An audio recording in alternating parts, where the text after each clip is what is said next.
Bonjour. Aujourd'hui, une petite réflexion un peu différente de ce que je vous ai partagé jusqu'ici. Et cette réflexion, elle a été initiée en moi par une chose que j'ai lue sur les réseaux sociaux. Quelqu'un qui postait, un facilitateur en intelligence collective, qui postait quelque chose autour de euh, d'avoir un endroit, il cherchait un endroit où déposer, ou faire un groupe de pairs avec pour thématique les dominations, ce sont ces mots, hein, donc les dominations que nous subissons, que ce soit dans nos organisations ou par ailleurs, et d'avoir un espace pour déposer ça et lutter ensemble.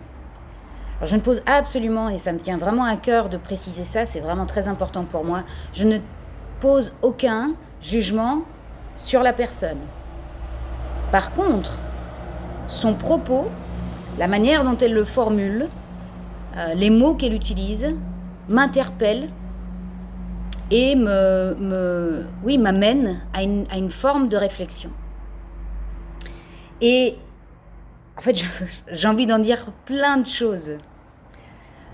Peut-être que je vais commencer par ce qui est pour moi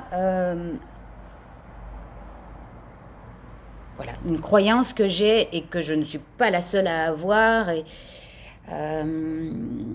qui peut être même soutenue par la physique quantique et ce genre de choses. Donc le son, le verbe est créateur. Alors donc déjà c'est biblique ça, hein, donc voilà, j'ai rien inventé. Ce que je veux dire par là, c'est que quand nous écrivons ou prononçons des mots, nous envoyons une information dans un grand champ informationnel, ça c'est de la physique quantique, voilà, qui à la fois nous influence et que nous nourrissons. Vous voyez, il y a une espèce de, je ne sais pas si on peut parler de vase communicant, mais quelque chose comme ça. Et donc pour moi, ce champ informationnel, c'est aussi le siège de l'inconscient collectif, par exemple. Donc quand j'utilise les mots lutter, par exemple, j'envoie l'information de la lutte dans ce champ informationnel. Et donc je nourris l'inconscient collectif de la notion de lutte. Oui, je donne ça à cet inconscient collectif. Ça, c'est une première chose qui est pour moi fondamentale. De plus, comme je le disais, ce champ informationnel, il m'influence aussi, puisqu'il s'agit de l'inconscient collectif notamment.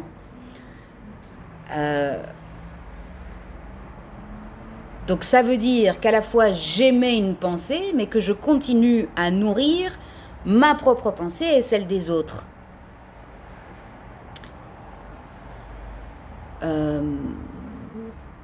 Vous me suivez? Donc voilà, à la fois mes pensées et les mots que j'utilise ont cet effet-là sur le monde. Or ici, on est dans une thématique un peu particulière parce que cette personne parle de lutter contre la domination, les mécanismes de domination. Et c'est une démarche et un paradigme dans lequel nous sommes, parce que cet inconscient collectif est fondamentalement alimenté par cette notion de lutte. Et ainsi par cette notion de domination. Donc ma question c'est, comment est-ce que je peux amener autre chose que de la domination dans le monde en continuant d'utiliser un vocabulaire qui pour moi fait partie du registre de la domination. Et quand je dis pour moi, j'ai là sous les yeux par exemple Wikipédia qui nous dit que dominer ou la domination, hein, donc l'action de dominer, ce serait exercer son autorité, son influence sur quelqu'un ou sur quelque chose. C'est aussi être le plus fort. Enfin voilà, ça ce sont quelques petits mots qui sont en lien avec la notion de domination. Donc, je ne sais pas si vous voyez le lien comme moi entre la notion de lutter, d'être contre, et toute cette notion d'exercer une influence avec autorité et puissance, parce qu'il y avait ce mot-là qui était cité tout à l'heure, sur quelque chose ou quelqu'un. Et donc voilà, je me pose vraiment la question, comment notre manière de penser le monde et de nommer le monde, de le verbaliser, nourrit ou pas le monde dans lequel nous avons envie de vivre. Vous me suivez? C'est une... Enfin, voilà, c'est vraiment... ça me semble être fondamental de prendre le soin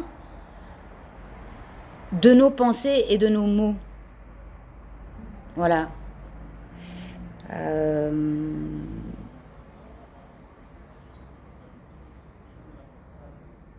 Je disais hier, j'animais un petit atelier Ikigai pour les jeunes. Et c'était tout bête, mais il y a un moment où je dis, en fait, voilà, moi, si j'ai envie de vivre dans un monde où les gens ont le sourire plutôt qu'ils ne sont tristes, qu'est-ce que je fais? Et un des jeunes répond, mais cache, je souris. Bah oui, en fait. Je souris. Je souris pour amener du sourire dans le monde.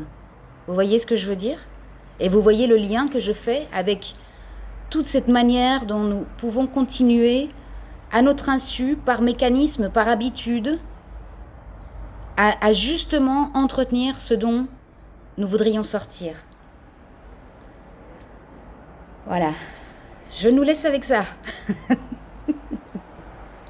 Et je nous souhaite une très très belle journée et à bientôt.